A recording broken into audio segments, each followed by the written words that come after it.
نبارك الشعب العراقي، لان احنا عندنا فرحتين يعني من البارحه لليوم يعني. هو اولا فوز المنتخب العراقي في بطوله خليج 25، وتتويج نور زهير برفع اشاره الحجز عليه، وهي الفرحه الكبرى يعني.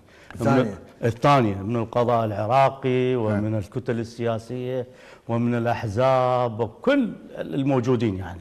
احنا برفع الاشاره يعني انه وفى الرجال يعني. ليش وفى؟ وفى يعني في 1% من المبالغ، لان هي مو صفقه القرن، هي سلفه القرن. يعني انا راح اعطيك مجال اخوي بيع وشوي تاخذ منها فوائد ومنها فوائد وتسدد لنا هاي السلفه، وممكن يا سنه. يعني مو سرقه القرن؟ لا لا ماكو سرقه القرن، هاي سلفه؟ سلفه القرن.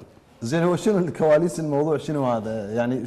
شلون صار هذا القرار؟ هو قرار قضائي؟ قرار قضائي صادر من القضاء. اي صحيح، شنو الكواليس؟ شلون صار؟ ما تعرف انت يعني هسه الشعب يعني هو الرجل مثلا قدم اوراق تثبت العكس؟ لا الشعب مبهم الان، ما يعرف شنو نور زهير، ما يعرف شنو دول المتهمين وياه. ما من اعترف قال دولك وكلاء وزراء وياي ومتهمين اخرين، القضاء ما اعلن عنهم خوفا من انه ينهزمون من العراق.